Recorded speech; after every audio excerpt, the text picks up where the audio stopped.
Olá! A área de saúde também é atingida pela crise financeira provocada pela pandemia do coronavírus. Nós vamos conversar sobre o tema com os deputados Mário Heringer, do PDT de Minas Gerais, e Jorge Sola, do PT da Bahia. Eu sou Daniela André e este é o Câmara Debate, gravado especialmente em formato digital. Olá, deputados, bem-vindos ao Câmara Debate. Olá, tudo bom, Daniela? Vou começar perguntando ao deputado Mário Heringer. Deputado, para quem não é do setor de saúde, não é médico como os senhores, fica até contraditório saber que num momento de crise de saúde, a saúde particular está passando por uma crise financeira. Por que esse cenário? O que está acontecendo? Bem, Daniela, é um conjunto de informações que a gente vai te dar agora e você vai entender. Quando se anunciou o isolamento e começou a restrição, as cirurgias eletivas saíram do contexto hospitalar, foram postergadas. Os consultórios e as consultas diminuíram. E com essa queda, e até que o Covid chegasse como patologia nos hospitais, houve um vácuo, né, um espaço de ocupação nos hospitais. De repente, o Covid chegou. Quando o Covid chegou, chegaram também as faltas, as necessidades, os abusos de vendedores, que hoje eu até preparei aqui, eu sou gestor de 11 hospitais, 10 hospitais, eu preparei aqui. Eu fico imaginando como é que está a dificuldade para todo mundo, principalmente para quem atende SUS na tabela SUS, e hoje mais de 80% dos hospitais do Brasil são privados ou filantrópicos que atendem o SUS. Os equipamentos, material de proteção individual e medicamento subiram assim absurdamente. Eu fiz uma lista de materiais, que eu não vou dizer todos aqui. O crescimento médio que a gente teve, médio, foi de 607% no preço desses materiais. 607%. E a quantidade usada, porque um paciente, por exemplo, que fica no CTI entubado, ele precisa de uma quantidade de medicamento para mantê-lo anestesiado, para mantê-lo em coma induzido, muito grande, é o dia inteiro, Sola sabe bem disso. Então, o que acontece? A gente aumentou 5.697% a quantidade desses medicamentos. Então, você tem uma subida de preço de 600%, mais 5 mil e tanto de consumo, você explode o seu consumo. E aí você não tem recuperação para pagar isso, porque os preços são tabelados, são dentro de um contexto. Hoje, acabei de ouvir que no Paraná estão demitindo 30% dos funcionários de hospitais. Anteontem, se não me engano, 2 hospitais grandes, desses maiores aí de São Paulo, reduziram 25% das pessoas. Então, e tem um detalhe, na hora que o Covid cair, as pessoas não vão voltar na mesma velocidade para os hospitais, até porque continuarão muitos em isolamento. Então, isso é um negócio, é um buraco sério e que tem que ser visto. Deputado Jorge Sola, diante desse cenário, o senhor que é especialista aí na gestão pública, tem como a gestão pública colaborar e a privada trabalharem juntas, talvez a solução da fila única, ou a aquisição de leitos da iniciativa privada? Quais saídas possíveis? Não tenha dúvida, Daniela. Quando a gente fala da rede privada hospitalar no Brasil, não podemos esquecer que ela tem uma participação importante do Sistema Único de Saúde. Os filantrópicos, né? Boa parte deles, 5% SUS, e os privados lucrativos têm muitos, Mário, que também têm contratos com o Sistema Único de Saúde e parcela da oferta de serviço. Então, você tem, de um lado, como se juntaram fatores que levam a essa situação. De um lado, a gente vem, desde 2017, com o congelamento dos recursos federais para a saúde. A emenda constitucional 95 fez com que não tivesse aumento do aporte de recursos do SUS por parte do Ministério da Saúde, e isso se reflete também nas contratações de serviços privados, nos contratos de meta dos hospitais filantrópicos, diretamente. Com a pandemia, você tem, de um lado, a redução da demanda de procedimentos eletivos, cirurgias eletivas que são postergadas, até procedimentos que não deveriam ser adiados, muitas vezes o são, porque os pacientes ficam com receio de fazer naquele momento e tem uma contaminação, né?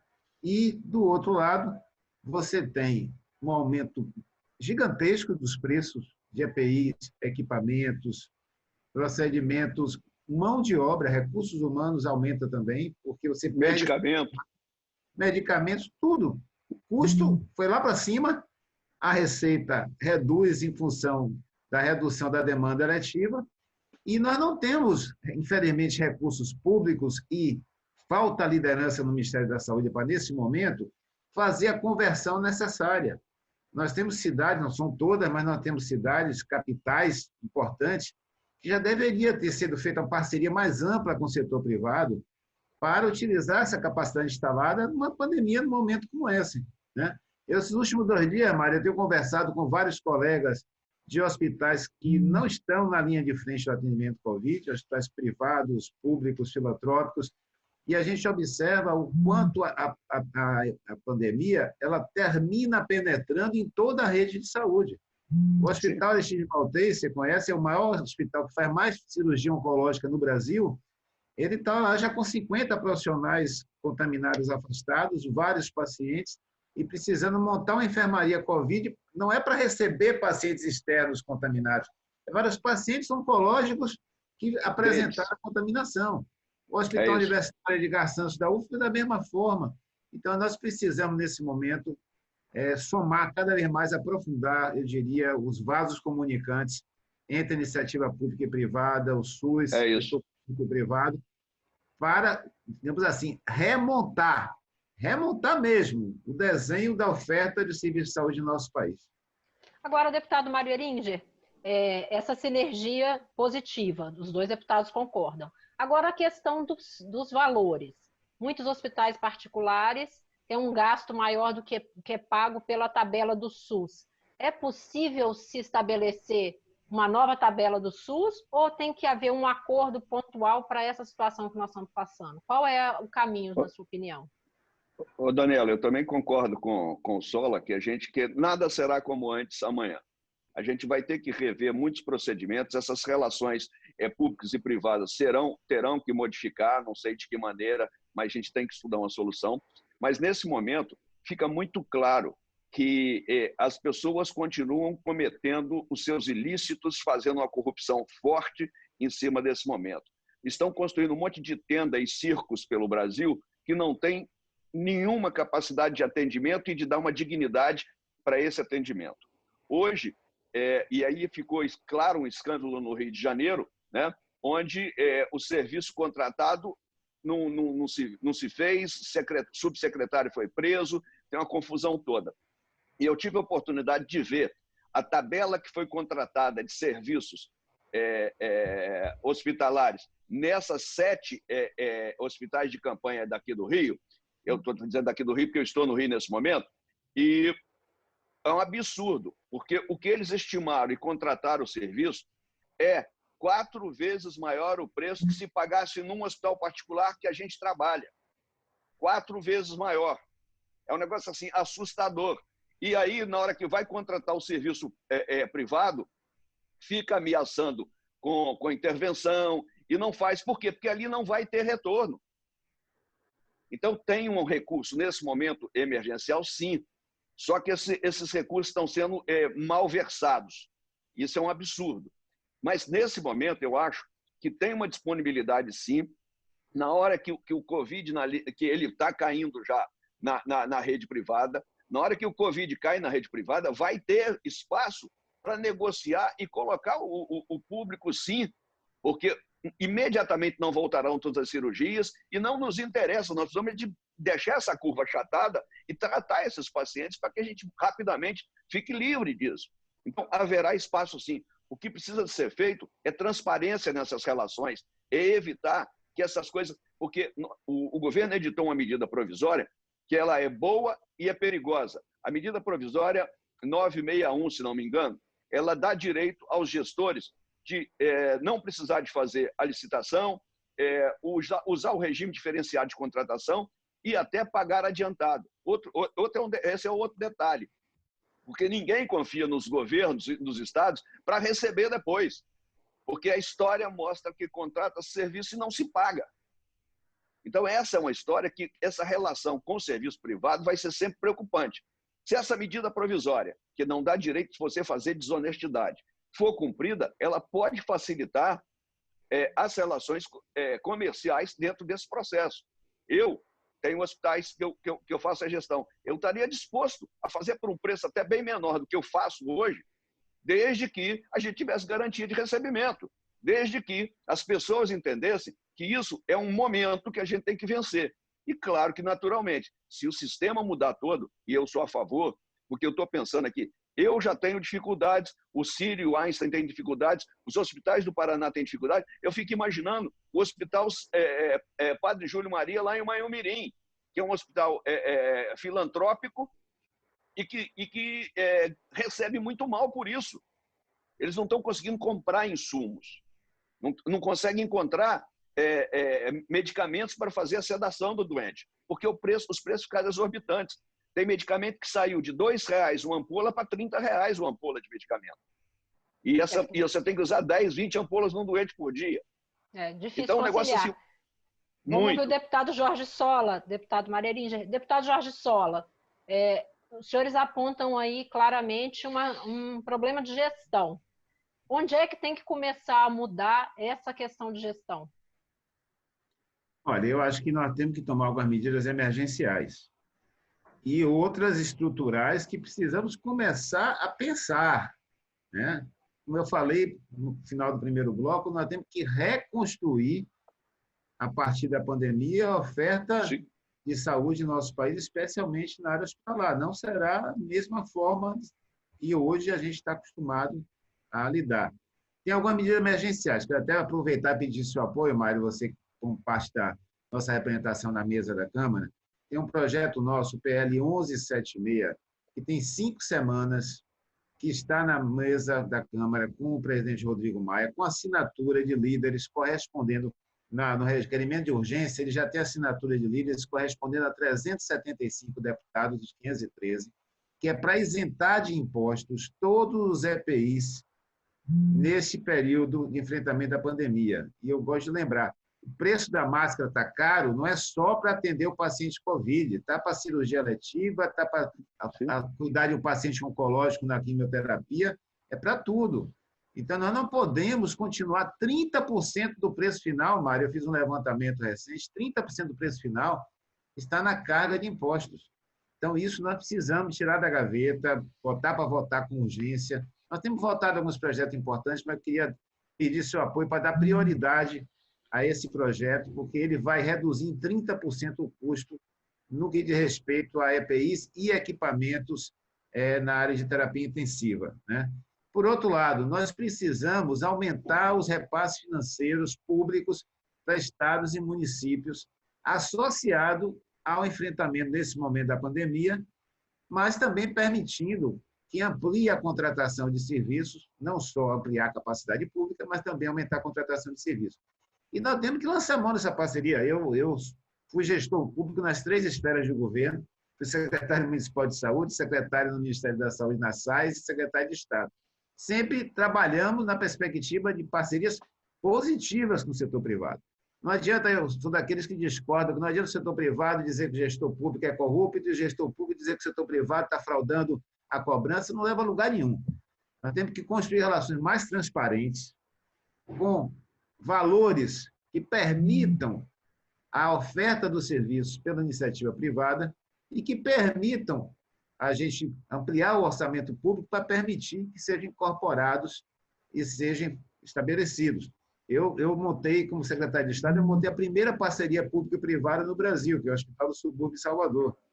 E agora, no meio da pandemia, teve a capacidade de sentar, pode ter um contrato de PPP, teve a capacidade de sentar a gestão privada do hospital com o gestor público do Estado e remontar todo o programa de contratação para viabilizar a oferta de 60 novos leitos de UTI para atender a pandemia. Isso, um contrato de PPP, o Mário sabe que é mais difícil de fazer a gestão do que um contrato comum que você paga pela produção de serviço. Agora, deputados, eu queria trazer uma outra questão, que a gente já está com o tempo bastante avançado. Primeiro, o deputado Mário Eringer, e depois o deputado Jorge Sola também comentar sobre isso. Existem alguns segmentos hospitalares que dificilmente seriam adequados para atendimento, para esse remanejamento de vagas para Covid, hospitais muito especializados, oftalmologia, cardiologia, situações muito específicas. Para esses hospitais médios e pequenos que estão em dificuldades, é possível se estabelecer outras propostas para socorro a essas entidades? Ô, Daniela, eu vou começar, porque você me escalou para começar, e a oportunidade é única, que eu acho que a gente tem que falar agora. Esses hospitais especiais diferenciados, eles até têm pouca possibilidade de modificar o seu negócio. Passar de oftalmologia para a Covid é muito difícil. Talvez o de cardiologia, porque caiu a cardiologia, por incrível que pareça, as pessoas estão morrendo em casa de infarto por medo de ir no hospital. Eu tenho um hospital específico só em cardiologia, e esse hospital caiu a metade do movimento de cardiologia. Eu fiquei com a metade de Covid e metade eu fiz Covid. E a metade é cardiologia. O que o governo precisa de fazer, que o Brasil precisa de fazer nesse momento, para manter empregos, para manter a saúde funcionando, é criar uma linha de crédito, empréstimo. Não estou falando de doação para ninguém. Empréstimo para hospitais e clínicas, para pagamento de folha, com objetivo exclusivo de pagamento de folha durante 3 ou 4 meses, com um juro diferenciado, com período de carência até o final da pandemia, alguma coisa do gênero, e que não entregue para os gestores bancários as regras para que isso sejam feitas. Porque quando chega no banco a determinação do Congresso, a determinação da presidência do Executivo, o banco inventa qualquer uma coisinha para não fornecer aquele empréstimo naquelas taxas e fornece o empréstimo em outras taxas, em outras condições. Então, a exigência bancária para oferecer empréstimo a essas entidades nesse momento tem que ser praticamente zero. E a garantia tem que ser o Estado dar essa garantia. Claro que não é para não cobrar, é para cobrar. O Estado fica com a garantia imobiliária, o Estado fica com o que tiver de fazer. Mas a garantia bancária, o Estado tem que dar. Se não for assim, vai quebrar muita gente e nós vamos sair dessa pandemia com um monte de pequenos hospitais que hoje fazem um papel muito importante no Brasil, quebrados. As cidades do interior que já vinham sofrendo, não conseguindo manter pequenos hospitais, vão acabar todas. As cidades polos serão sobrecarregadas e nós não teremos a mínima condição de imaginar, depois da pandemia, uma cidade só, polo de uma região. Minas Gerais tem 853 municípios, algumas cidades polos, por exemplo, Manhuaçu é uma cidade polo da minha região e tem 40 e tantas cidades em volta. Algumas têm pequenos hospitais. Se todo mundo for para Manhuaçu, acabou, porque o que vai acontecer é a quebra geral dos hospitais pequenos pelo Brasil afora, tanto na cidade do interior quanto nas capitais. Deputado Jorge Sola. Eu vou discordar um pouquinho de Mário, até porque eu sei que ele é gestor privado, acho que ele ficou acanhado na proposta. Minha proposta é mais radical. Eu acho que uma situação dessa é disponibilidade de crédito a juros zero, com carência prolongada. Nós estamos falando 10% do PIB brasileiro é o setor saúde, gente. Geração de emprego, a única área que não perdeu posto de trabalho de 2016 para cá foi o setor saúde. Você pode olhar, todo o setor da economia desempregaram, o setor saúde não. E nós estamos correndo o risco agora. Então, eu acho que, nesse momento, os países centrais, os países desenvolvidos, eles estão fazendo o quê? Distribuição de renda para a população mais pobre, a população mais excluída, crédito para as pequenas, micros e médias empresas para manter os postos de trabalho. Isso é imprescindível. Não adianta Paulo Guedes ficar aí querendo preservar o Estado mínimo, querendo cortar o orçamento fiscal para garantir o rentismo. Não. Nós temos que virar o jogo, Mário. Nós temos que ir para lá e virar o jogo. Esse momento é dinheiro na veia da economia. Isso significa aumentar o auxílio emergencial, prorrogar o auxílio emergencial, e não é fazer o que o ministro da Economia quer, reduzir para R$200, não.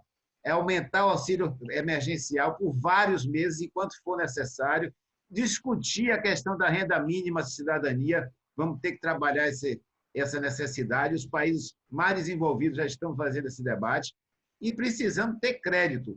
Crédito, inclusive, é importante, os bancos públicos gerenciem diretamente, porque o setor privado teve a disponibilidade de 1,2 trilhão e não está dando crédito, não é só para o hospital privado, não, mas não está dando crédito para ninguém. Para ninguém. As pequenas e médias empresas, em geral, estão passando... E setores empresariais de micro e pequenos em várias áreas. Isso vai levar a perda de postos de trabalho.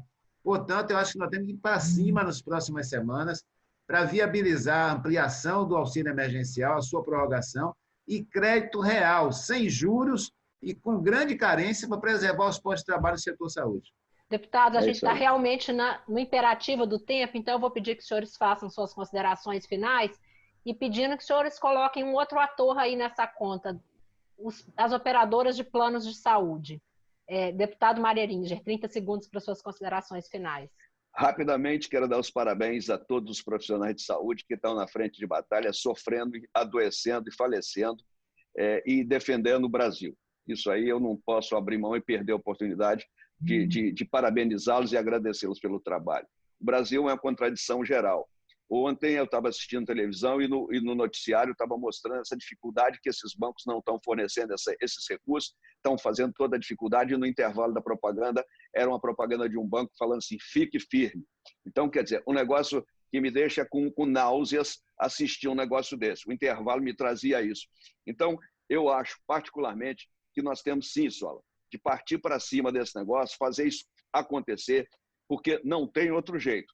O serviço de saúde manteve durante todo o tempo emprego de verdade e vai perder agora se isso continuar desse jeito. Muito obrigado pela conversa aí, gente. Beijão para vocês. Obrigada, deputado Mário Eringer. Deputado Jorge Sola, suas considerações finais. Então, saudando também os profissionais de saúde, lamentando as perdas de vários colegas, nós precisamos reforçar a proteção, reforçar as medidas de controle, precisamos ampliar a capacidade de atendermos, evitarmos novos casos e atendermos os casos nessa pandemia. Mas eu acho que tem uma lição, Daniela, que a população brasileira vai precisar levar ao final dessa travessia, é que nós temos que defender mais do que nunca o Sistema Único de Saúde. É a política pública mais importante que nós temos. Ele não pode continuar com seus recursos congelados, como está desde que foi aprovada a emenda 95. E nós estamos lidando com o bem mais precioso, que é a vida e a saúde da população. E, além da vida e da saúde da população, é o setor da economia que tem futuro. Vários vão ter que ser reconstruídos e vão perder espaço na oferta de pós-trabalho. O setor saúde, não. Nós vamos precisar preservar os empregos, preservar a vida e a saúde da população. Muito obrigado. Obrigada, deputado Jorge Sola. Obrigado aos dois deputados pela participação aqui no Câmara Debate, que está chegando ao fim. Eu sou Daniela André e conversei com os deputados Mário Eringer, do PDT de Minas Gerais, e Jorge Sola, do PT da Bahia. Obrigada por sua audiência e continue conosco.